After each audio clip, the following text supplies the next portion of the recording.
A caring man took a walk. Everywhere he looked, people suffered. Anxiety ran high, hope dwindled, hatred rose. His neighbors had lost trust in the system and in each other. I need to do something, he thought. I'll bring them together and feed them. Around the dinner table, they can talk and see how much they have in common. Shared struggles, shared joy, shared pain. So he prepared a feast and invited all into his home. But some refused to sit at his table because they chose to only see differences. He was heartbroken because he wanted everyone to eat and be filled, not with food and wine, but with compassion.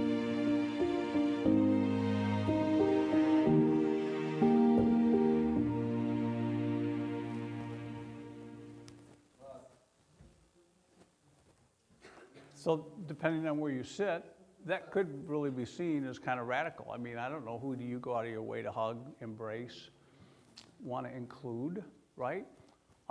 If I understand some of the controversy surrounding the Super Bowl ads, there were those who said, that's a lot of money. Upwards of, I looked, I don't want to misspeak. It's a good chunk of change to do Super Bowl ads. That money could have been taken and used to feed the poor. That money could have been used to help people. Why did you spend it on Super Bowl ads? Why are you, another sentiment out there, trying to make Jesus popular? Why are you trying to brand Jesus with a good image? Jesus really didn't come to be a good image, did he? Right? He came to, whatever, I don't know. Why did he come? What do you think? Who is he? Who is this guy? Jesus. Michael Hart, a few years back, wrote a book, The 100 Most Influential People in History. Where do you think Jesus came in? Maybe some of you have read the book. Jesus came in number 3 of the most influential people in history, behind Isaac Newton, who was a devout follower of Christ. Interesting thought there, right? Who is he? Who is this Jesus that is so pivotal that history divides over him?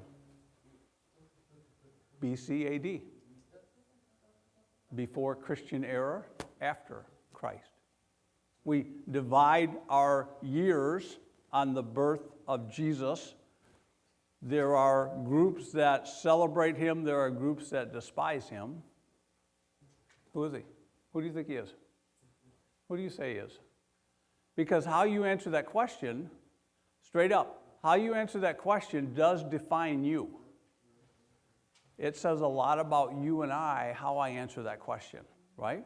And so over the next few weeks, I want to look at some of the scriptures where Jesus talked about himself, where Jesus defined himself for us, right? Who did Jesus think he was? Who did Jesus say that he was? I could talk and be hypocritical. I could, what am I trying to say? Hypothesize all day about who you are, what you like, kind of person you are, or I could just let you speak for yourself. Why don't you tell me who you are? Tell me what your interests are. Tell me what you like, right? Why do I need to speak for you when I can let you speak for yourself? Why not let Jesus do that? And then at the end of the day, here's what we have to do. Was he telling the truth? Was he a little bit off? How could one guy be so controversial? How could there be so many different views on this one guy? It doesn't matter anyways. I read a quote from a British broadcasting guy I thought was kind of interesting. His name was, who is this guy? Jeremy Bowen with the British Broadcasting Corporation did a documentary on Jesus, and here's what he said. The most important thing is not what he was or what he wasn't. Most important thing about Jesus is not what he was or wasn't. The important thing is what people believe him to have been. So what is he saying? It doesn't really matter what's grounded in reality. It really is like, what do all these people say he is? Well, seriously, think with me. Who cares what we think he is if it's not grounded in any sort of reality? You can think he was the best thing since sliced bread, but if he was a jerk, what good is your opinion on that? Because you're wrong. You're absolutely wrong. Or you can think he was a scoundrel and demonic and really delusional, but if he was spot on telling the truth, you're equally wrong. Who is Jesus? Who is Jesus to you? Who do you think he is? That's where I want to head. Grab your Bible, will you? And Luke 9 is a passage that some of you, if you've grown up in church, will be familiar with. All right, I want to buzz through a couple of these passages really quickly, and then I want to land with what are some reasons that people miss Jesus? What are some obstacles that mess with people so they don't see Jesus, okay? Luke 9, Jesus is out with his disciples. He brings the disciples to him. I've got the passage up here on the screen. One day Jesus left the crowds to pray. Only his disciples were with him. And then when he was done praying, he looked up and he said, honest question, who do people say I am? You tell me, what are the crowds saying? Right? And we read in the text that some said John the Baptist, which would have been a ghost because John is dead at this point. So some say, oh, Jesus, you're like John come back from the dead. Some said you're Elijah the prophet. Some said you're still one of the other prophets. And then Jesus turned the question on them and he said, okay, but what about you guys? Who do you say I am? It's a legitimate, fair question still being asked today. Who is Jesus? Is Jesus the guy that, but I don't know. Is Jesus the always there for you kind of guy, like a rabbit's foot? Is that who Jesus is? Every time you get in trouble, you call out to him? What's the country song going on right now? God, I need a Savior? Or how's that go? God, I need a favor? Guy gets in trouble and like, oh, but God, I need a favor, but who am I to ask for a favor? Because I only ask for a favor when I get in trouble, right? There's a lot of people out there, right? God, I think you're out there spinning around, and if I need a favor, let me call out to you. Let me ask you, okay? There are people that see Jesus as like good luck charm. Christmas time. Father, will you help me find a parking spot close by? Please, I don't want to walk very far. Can you just help me find a parking spot close by? Who is Jesus? How do you see Jesus? I thought it was interesting. It was doing a little digging here. Barna report from just a couple years back said that, are you ready? 91% of Americans celebrate his birth at Christmas. So over 90% of people celebrate his birth. About that number believe that he really lived. The people least likely to believe that Jesus really lived is the younger crowd. The older you get, you are more likely to think that he really was a historical guy that walked this earth. If you're younger, you're a little more skeptical, like I'm not really sure, we made a bunch of stories up. Could be like the British broadcasting guy is like, it doesn't really matter what you think, right? It's just kind of like, what do people think he is? 80% say that Jesus is the Son of God, 10% disagree with that. Jesus seems to be pretty popular. I was thinking about this, like he shows up in popular media. He's been on The Simpsons, he's been on South Park. I mean, shows that you wouldn't necessarily associate with Christianity. Jesus has showed up, right? The NPR did I don't even know how to say this, I guess Bill Riley did the book Killing Jesus. And when they showed that, 3.7 million people tuned in. That was the highest watched show that NPR had ever done. I thought that was interesting. Why would so many people tune in for a documentary about Jesus? Why are people interested in this guy if we're not sure? Is it because we're not sure and we're trying to get some more information? I don't think it was all Christians going, oh, there's our leader. 25% of adults say that Jesus was simply a good moral teacher, like Buddha, like Muhammad. There's just some other stuff here, yada, yada, yada.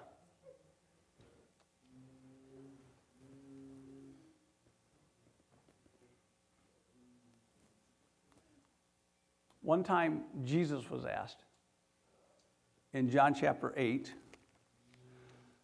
by the opposition, the Pharisees, those who were trying to trick him up.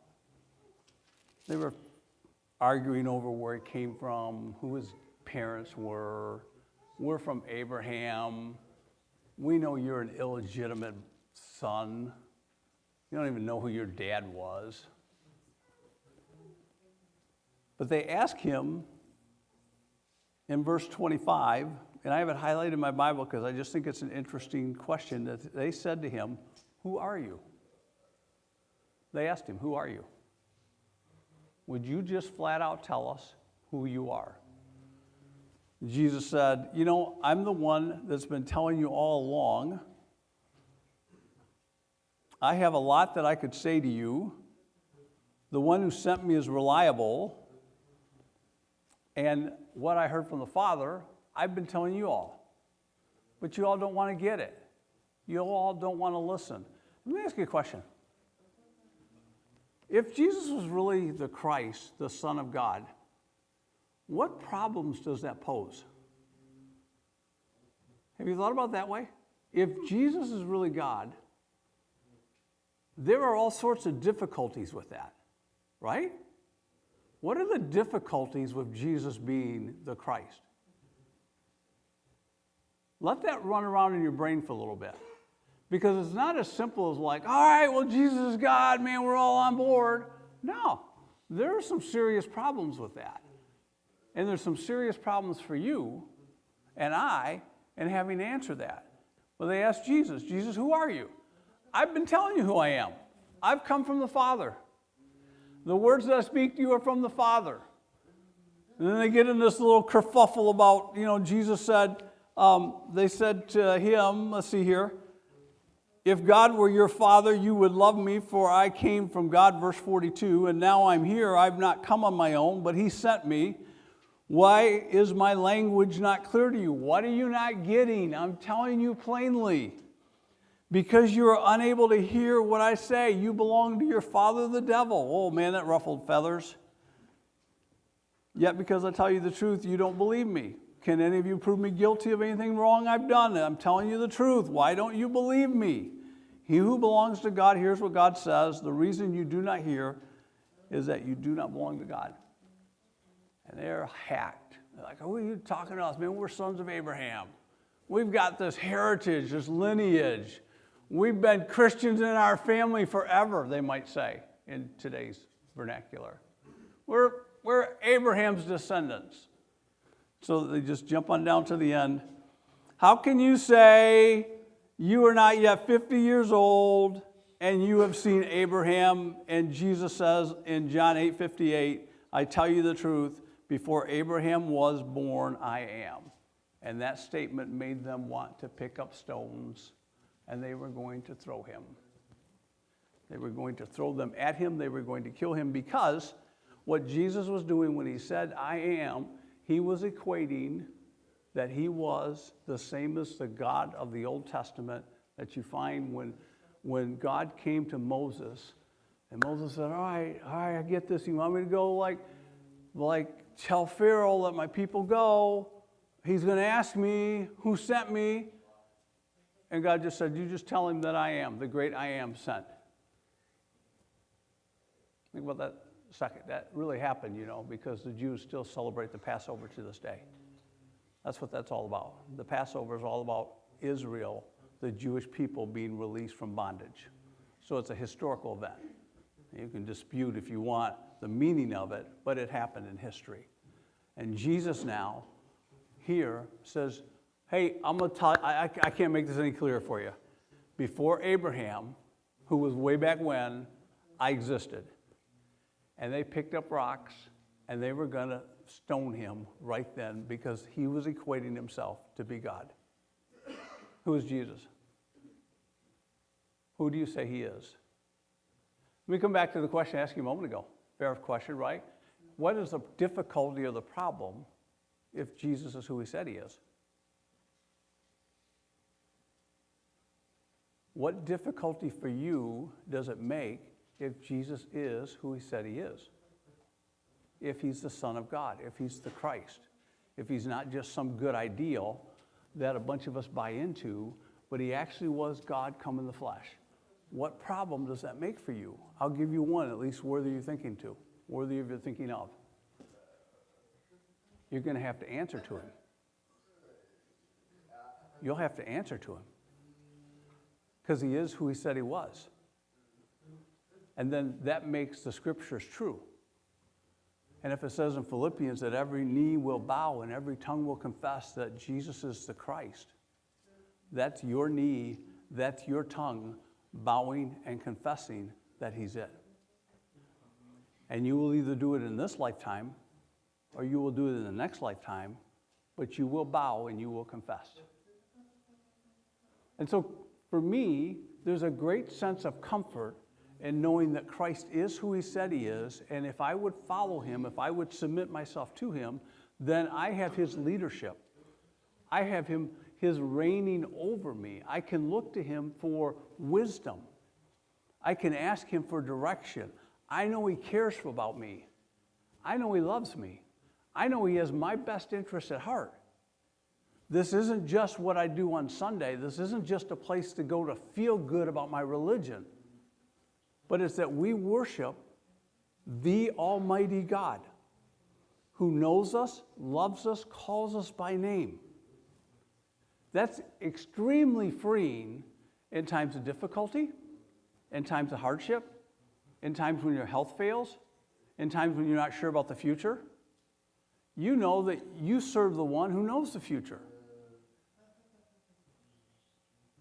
But if he's just a great idea, and we all feel good about it, some warm fuzzies, guess that's some comfort, right? How much comfort is that? Might as well worship the Easter Bunny for all the good it'll do you, right? There's no real, I mean, unless there's magic in the Easter Bunny, what?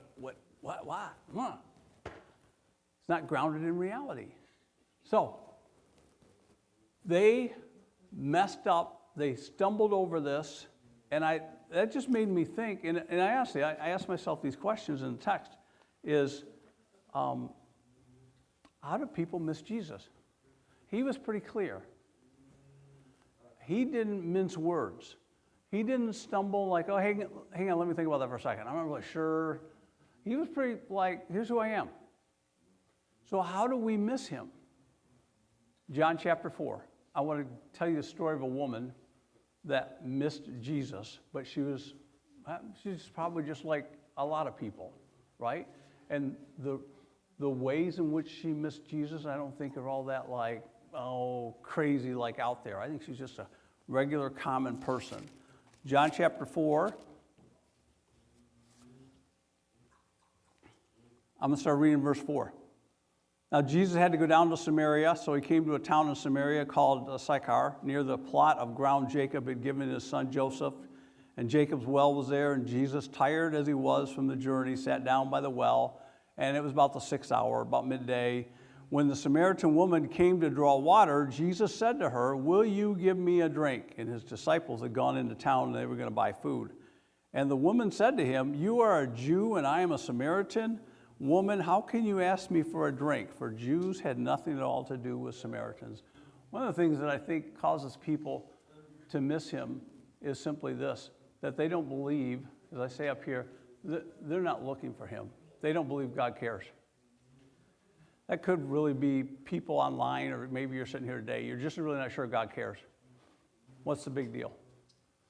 Right? You've lived your life. You've had some hardships, but you're doing the best you can. Does God really care about you? I mean, he's got like a Middle East conflict going on, right? How big is your stuff going on in your world when there's a Middle East conflict? I mean, you just don't raise the needle for him, right? And so she's there and she's like, why are you talking to me? You got no business talking to me. And I think she really was thinking that, we're going to see here in a moment, she was religious, but she wasn't really thinking that God would have anything to do with her. Okay? My problems are physical, they're not spiritual in nature. Jesus said, if you knew the gift of God, who it is who asks you for a drink, you would have asked him, and he would have given you living water. Sir, the woman said, you have nothing to draw with, and the well is deep. Where can you get this living water? Are you greater than our father Jacob, who gave us the well and drank it from himself, and did also his sons and his flocks and his herds? Jesus said, everyone who drinks this water will be thirsty again, but whoever drinks the water I give him will never thirst. Indeed, the water I give him will become in him a spring of water welling up to eternal life. This is dialogue going on. Jesus said, would you give me a drink? You obviously got no tools here. You're not going to get any water down there. You're sort of jammed up here, Mr. Rabbi. Why are you asking me for a drink? Jesus said, I'm really not talking about this water. I'm talking about the water that fills our hearts, satisfies who we are inside. I think a lot of people think that their problems in life are physical. If you just had a little more money, if you just had somebody to love you, if you could just get people under you to do what you want them to do, if you could fix your health, if you could, fill in the blank. What is it that would take for you to be happy? And here's what you think. You think if I just had that, that's what would get it for me. And you don't see that your problems are really an unrest of your heart. That if you were to worship Jesus, and as I said a moment ago, bow the knee and confess, that he will give you satisfaction. But I'm going to go out and I'm going to try and still be popular, and I'm going to still try and make people laugh, and I'm going to still try and make people like me. And I still think that if I just got a title, if I just got X, my heart would be at peace. And here's what I know, and you know this too. You will be at peace for a little while until that goes away, until something else comes along that makes you feel unrest stirring in your spirit, and you'll think, and you know what it is? Oh, it's not complicated, friends. Just got a new car. You love your new car. Car's going great until your neighbor shows up with a newer car. Suddenly your new car isn't so cool anymore. Just something as simple as that. I got the latest, best iPhone until the next iPhone comes out. And then suddenly my phone won't make calls anymore. Just can't get it to do all the latest things that the new iPhone will do. Just play it out, because that's how we're wired, right? And that's what I mean. You think your problem is physical instead of seeing that your heart's not at rest. Your heart is yearning for something. And Jesus says to this woman, if you only knew who it is that's offering you living water, you would take this and you would drink it up. She doesn't want part of that, right? So, here's the third reason I think people miss it. that my past is too much of a mess. So Jesus says to her, 15, the woman says, "Sir, give me this water so I won't get thirsty and have to keep coming here to draw water." She was there at the middle of the day. Respectable women didn't go in the middle of the day. They went early in the morning. She's there in the middle of the day because she's got some relational issues. She's not getting along with the other townswomen because she's got a reputation.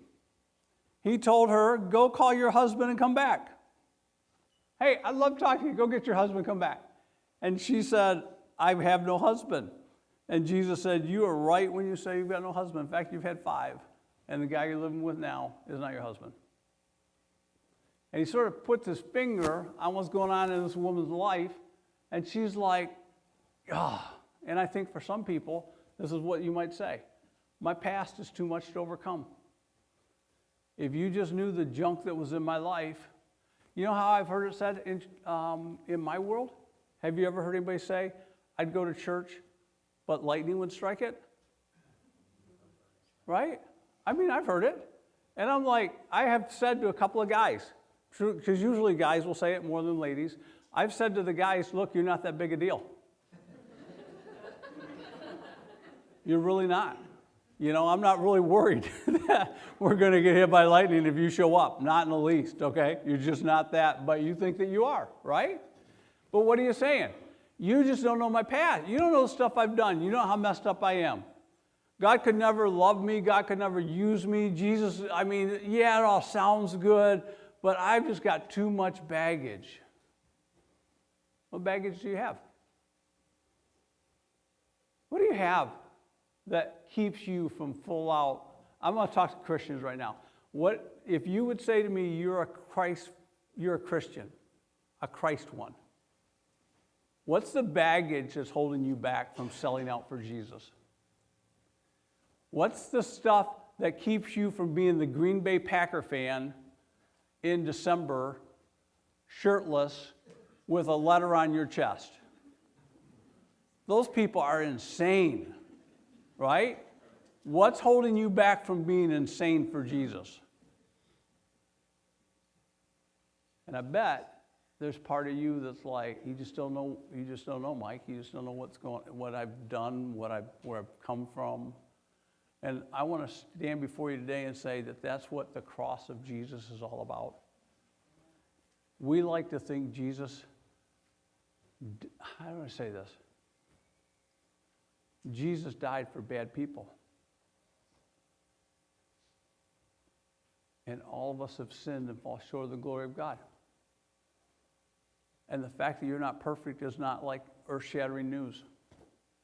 It's not that big a deal. Seriously, you've messed up. I've messed up. We've messed up. And the sooner you can own that, I think the sooner you can be free in your spirit and following after Jesus. Because you understand, can I say it? That he gets you. Because he came for you. Because he loves you. Because he cared about you, and the cross of Christ proves that. Easter proves that. And so she's like, "Oh, man, yeah, I don't have a husband." She's like, "Oh, you got it. Bing, bing, bing, bing. Guess that one, didn't I?" How do I know which religion is right? She does not want to stay on this topic. So she changes topics, right? "Sir, I can see that you are a prophet." Can you imagine you're talking to this guy and he just says, "Hey, go call your husband." "Oh, wait, yeah, we both know you don't have a husband." And she's like, "Oh, yeah, I can see that you're like not a normal guy here. How would you know that?" So she says, "Hey, our fathers worshipped on this mountain, but you Jews claim that the place where we must worship is in Jerusalem." And Jesus said, "Believe me, woman, a time's coming when you will worship the Father neither on this mountain nor in Jerusalem." I want to jump on down. "A time is coming and now has come when the true worshipers will worship the Father in spirit and truth, for they are the kind of worshipers the Father seeks. God is spirit. His worshipers must worship in spirit and truth." The woman said, "I know that Messiah called Christ is coming. When he comes, he will explain everything to us." And then Jesus said, I who speak to you am he. I'm the one." Protestants, Catholics, Which one's right? First Baptist, Second Baptist, Third Baptist? Which church should I go to? How do I know which is the right religion? Islam, Buddha? How do I know? Could I give you at least a starting point? Is what do they say about Jesus? What do they teach about Christ? Is he just a good prophet? Is he just a good moral teacher? Is he the Son of God? This is becoming the dividing line in history. I think it's interesting with the He Gets Us campaign, there are people out there that, I was reading it this week, that are like, you guys don't understand. These people hate the gay lesbian community. The people who are behind the He Gets Us campaign, they contribute money to anti-abortion clinics, and they're like pro-life, and they're just mean, nasty people. And I'm like, the problem with what they don't get about that is, I think what Christ allows us to do is love people and yet be able to say, I don't think your actions are the best for you. And if you can't understand that, you've never been a parent. You've honestly never been a parent. Because parents all day long will say to their kids, I love you, but your actions are going to lead you in difficulty. But that doesn't mean that I stop loving you. That doesn't mean that I love you any less. In fact, the reason I'm saying something is because I care about you. Which religion is right? I'm going to say this. There's no religion is right.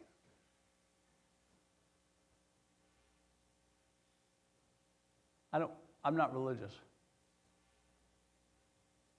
I don't think Jesus was religious. I think Jesus calls us into a relationship with him, that I might know that he loves me, cares about me, he's my Savior, I'm a child of his. There's nothing in there. When I hear religion, I think I've got to do this. I've got to jump this. I've got to clear this hurdle.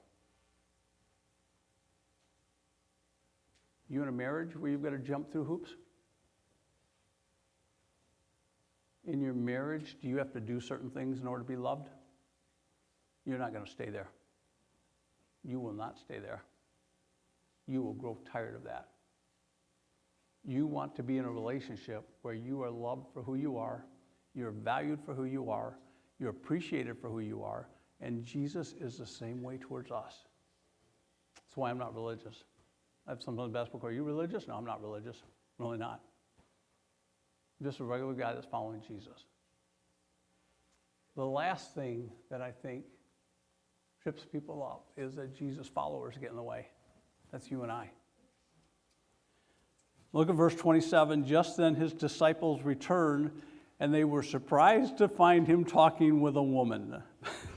But no one asked him, what do you want, or why are you talking with her? They come back and they're like, Jesus, what are you doing? But I can't ask you what you're doing. That just sounds so bad.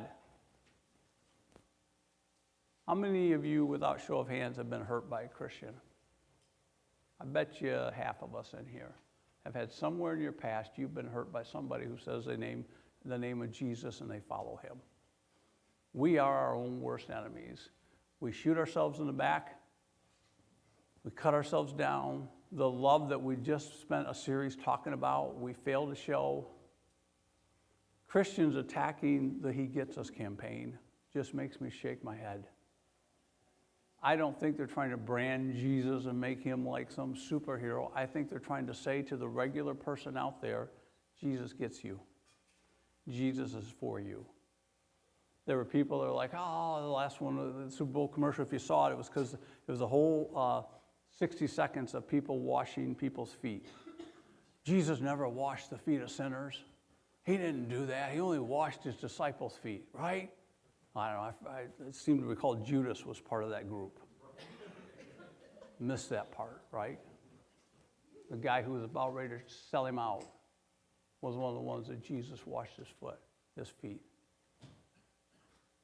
Friends, we should not be the reason that others don't find their way to Christ because of our words and our actions. we should be at the forefront through our words and our actions, helping people get to Jesus. I had a pastor who said we're just one beggar helping another beggar find bread. That's all we're trying to do. I, as a pastor, just want you to know that you are loved and you are valued and he cares for you, and this is the person of Jesus. This is who he is. And I want to implore you to give your life to him. Because in that you will find this water that he talked about that satisfies. And what I find for many Christians is this: you've got one foot out here because you're afraid you don't want to miss out on what's going on in culture. And you're hedging your bet, and you get one foot in the church following Jesus, and you're torn, and you're tired, and you're weary from fighting it. I don't know which direction to go. And I just want to encourage you, would you put both feet in following Jesus? Would you make a conscious decision to follow Jesus? So for the next 5 or 6 weeks, as we lead up to Easter, we are going to look at the statements that Jesus made about who he is, and what I think are the real honest ramifications that they have for us as we're out living life. If he's the good shepherd, what's it mean for us to have a shepherd? If Jesus is the light, what's that mean for us to have light as we're walking and kind of trying to live life? If Jesus is the way, the truth, and the life, well, I don't know about you, but every morning I seem to wake up to another headline that says, fake news. Who do you believe? Can't believe the media. Can't believe the candidate. Who do I believe? When Jesus says, well, I'm the way, the truth, and the life. What's it mean that Jesus is the resurrection and the life?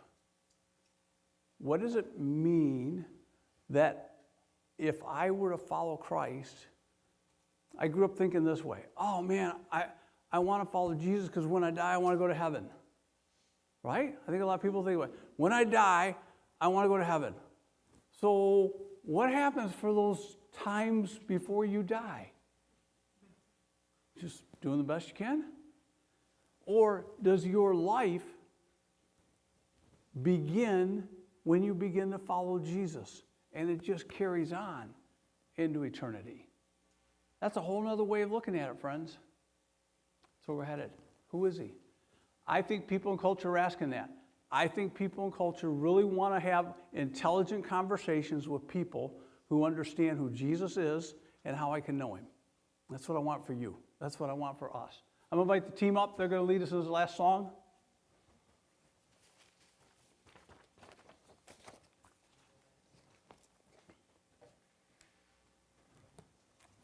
As they're coming up, could I ask you to walk out and over the course of this week, answer this question for yourself, okay? Ready? You can write it down if you want. Would you ask yourself this, would you just say, I would follow Jesus, but blank. I would follow Jesus, but blank. What's in your blank? Just be a real honest person. What is it that's holding you back from wholeheartedly following after the Christ? Let's stand and sing together.